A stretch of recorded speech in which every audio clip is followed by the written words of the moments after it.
Hello guys, and welcome to Matt's Beamer. The car in this video is a 2016 LADA Granta saloon. It's the 1.68 valve, so it's the baby of the range, and this car is owned by a good friend who has just passed the driving test, so this car is actually a few months old. So a big thank you to her. The LADA Granta is made by the car manufacturer AutoVAZ in partnership with Renault. The Granta is based on the LADA Kalina platform, along with the Granta's sister, the Datsun Ondol, which is basically Nissan's cheaper brand. The Granta Saloon started production in 2011, while in 2014 they brought out the 5-door hatchback. Who is the Granta aimed at? Well, I'm glad you asked.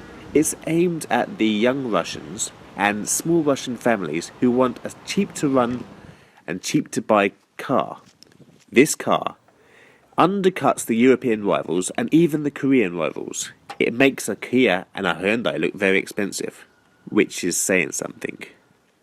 So, let's look around this car. This car is painted in the non-metallic paint called Panther Black, which I think is a colour you can't go wrong with. It's a lovely colour in my eyes. Let's start with the face of the car. The large LADA logo is in chrome, along with the big chrome bar, which looks nice against the matte black grille. On some models, they are colour-coded. The headlights are your usual standard type, but they do look pretty good in this car. Not too big, not too small. The front bumper on this car is colour-coded, unlike the details, such as the blanking plates for where the fog lights would go, and other details.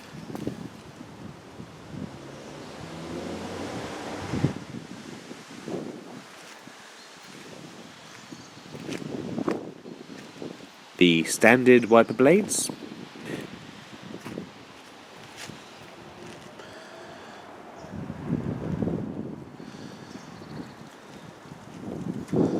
and the screen washer jets are very powerful.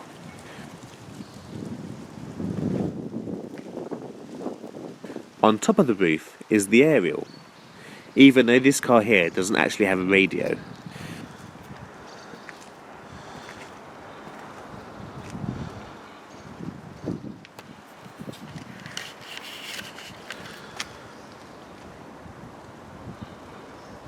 The wheels in this car are made from steel, fitted with hubcaps, and are wrapped in 175/65 R14 tyres.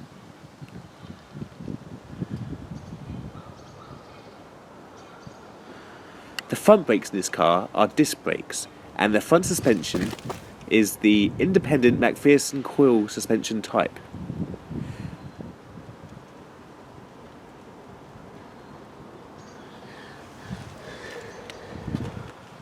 The bright orange side indicator, black plastic non-colour-coded manual adjustable wing mirrors. They can be opted with heating and electric adjustment.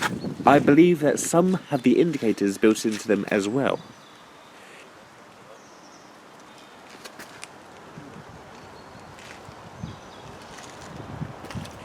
The standard non-colour-coded door handles, which have a good solid feel to them. The road clearance on this car is 160mm, which is ideal for the snowy Russian roads.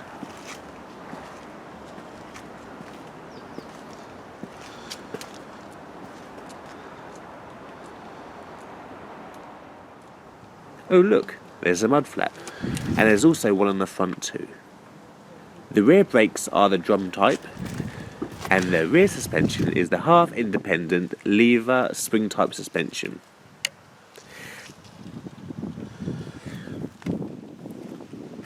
Let's head around to the back of the car.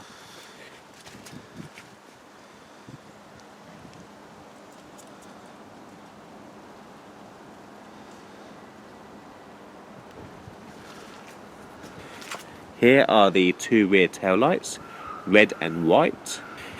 On the boot lid, above the LADA and above the Granta sign, you will see a bit of design flair from the taillights.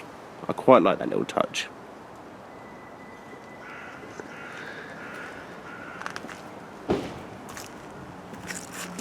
Just below the main logo, you have the key slot to release the boot. You can also press the button underneath the dash to open the boot from inside the car.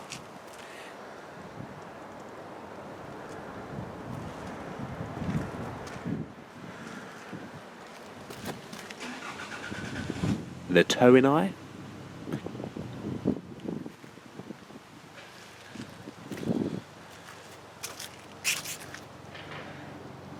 Heated rear window with third brake light.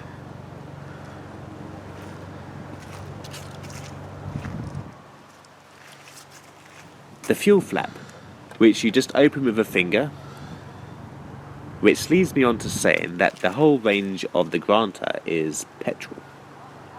Sadly, there are no diesels as far as I know. Now, let's have a look inside the car. This is the key, a standard LADA key. Nothing unique here.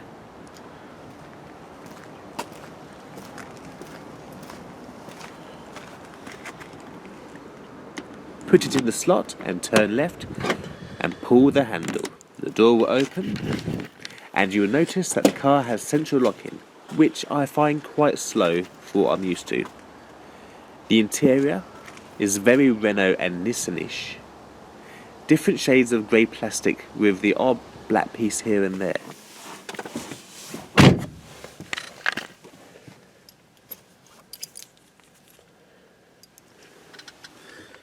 The ignition is on the right hand side of the steering wheel.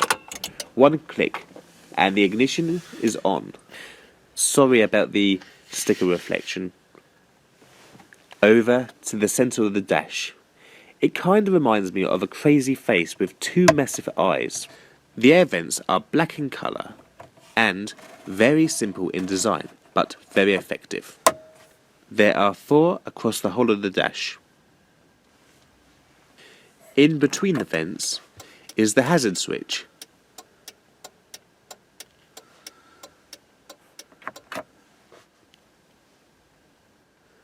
This is where the stereo, or the 7-inch touchscreen would go, which I believe is Microsoft Windows. This one, though, just has storage instead. The rotary knob on the left is the temperature control.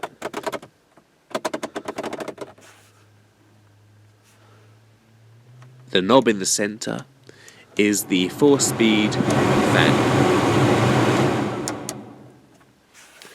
The 4th speed is quite powerful, in fact. As you can see later, it has blown my hair away. The knob on the right hand side is the zone control. This slide along knob allows you to choose between fresh air or recycled air. The one on the left is a blank, but I expect it's where the air conditioning button would go. The button on the right is the heated rear window button. When it lights up orange, it's on. At the bottom is a 12-volt power socket.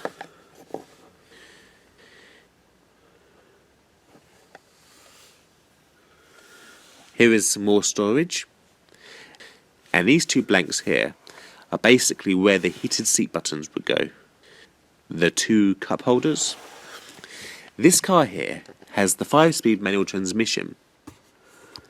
Reverse is to the right, then down. The gear knob has a silver insert. The handbrake is of the normal type. Under the handbrake is a small storage area.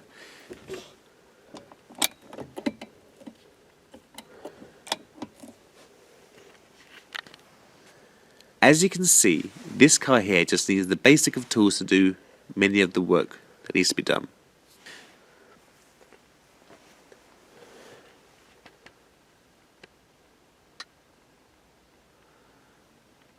This is the rear view mirror, and as you can see there's a rugged man with a camera who lost his hair from the air vent. I don't know what that white dot is, but it's annoying me. I know for a fact it's not actually dirt. Up here is the interior lighting. If the switch is to the left, the light comes on when you open the door. In the centre, the light is off, and when the switches to the right, the light is on.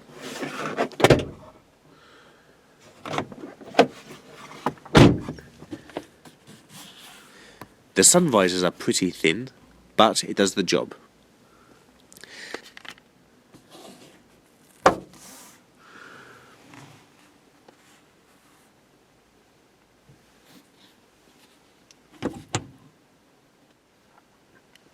The handle grabs on this car each have a soot hook, though I don't actually recommend you putting the soot in your passenger seat.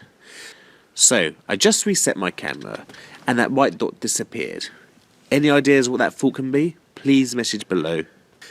The mirrors on this car are manual. You control this with a tiny black knob.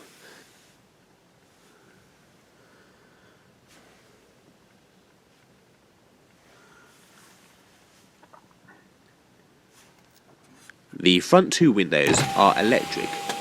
As you can see, the window does not go fully down. Not good if you like putting your arm out the window.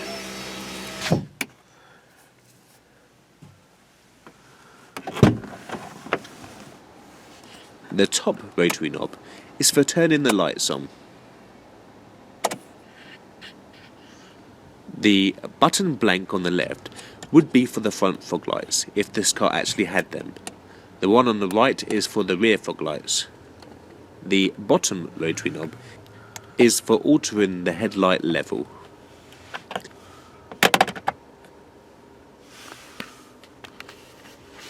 Press this button here to open the boot. The pedals, air vent for your feet, and the lever to adjust the steering wheel height.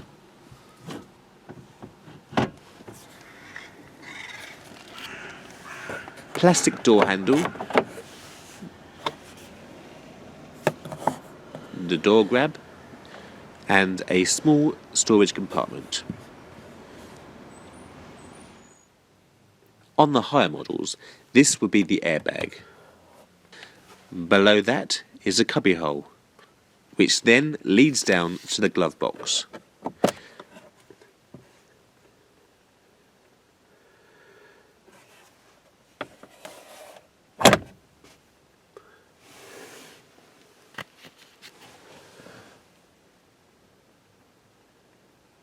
The passenger side just has one electric window switch.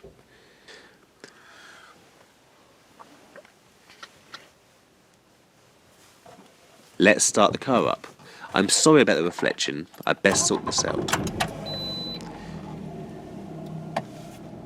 Okay, the rev counter is on the left with red needles. In the centre is the trip computer. This shows you the fuel gauge, which are the black lines at the bottom. It also displays the temperature, the time and the mileage. The speedometer is on the right hand side. The steering on this car is so light thanks to the power steering. And the horn is pretty loud.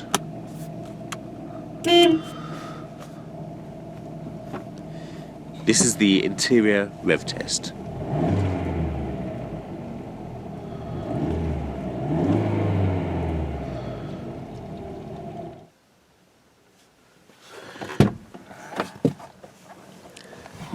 This is the speaker location.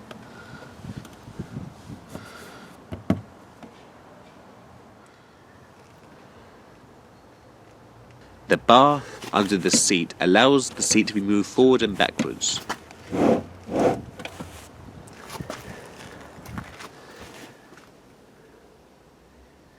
This wheel here controls the angle of the seat.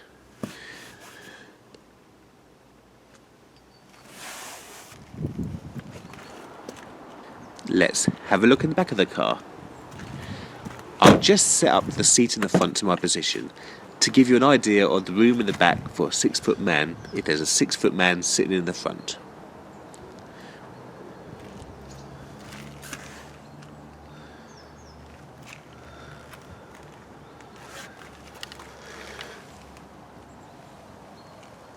The rear doors in this car have wind-up windows. Let's see how far the windows go down. not that far.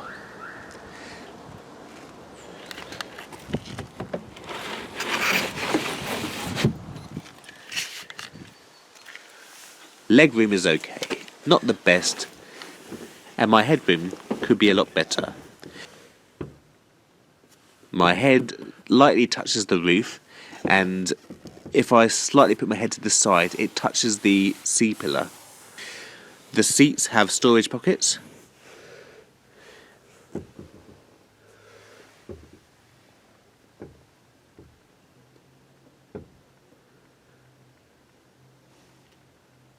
There are 3 seat belts in the rear, though it seems that the seat belt holders are trapped under the seat.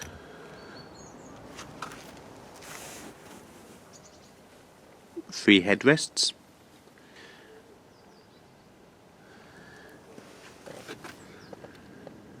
The usual seat anchors for the baby seats. The other part of the seat anchors are on the rear partial shelf. The rear seats do fold down, though I struggled to make them lay flat in this video.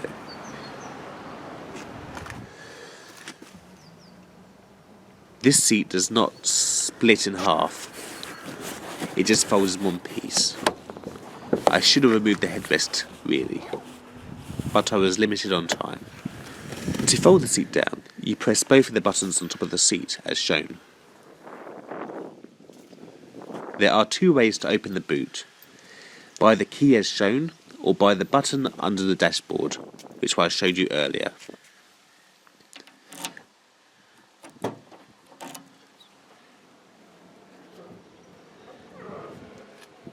The boot on this car is massive. It's 520 litres to be precise.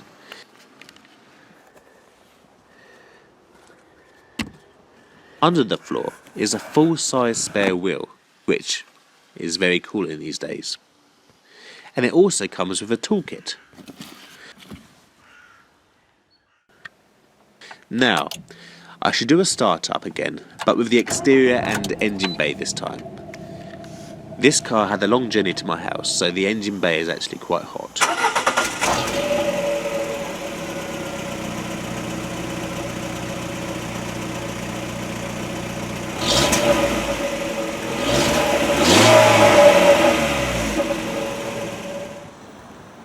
Let's pop open the bonnet and have a listen and talk about the engine.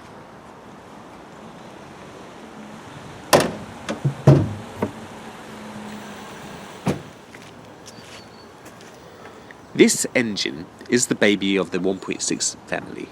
It's known as the 11186, which is the 8-valve version.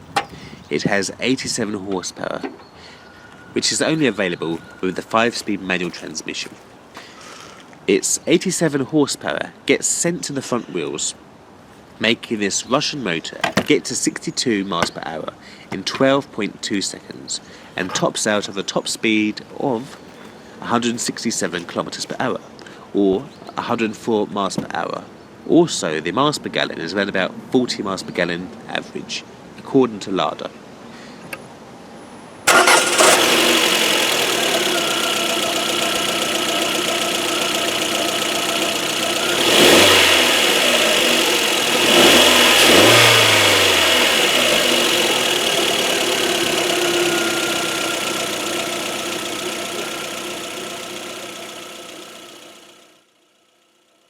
I hope this video was useful to those who wanted to learn something about the LADA Granta.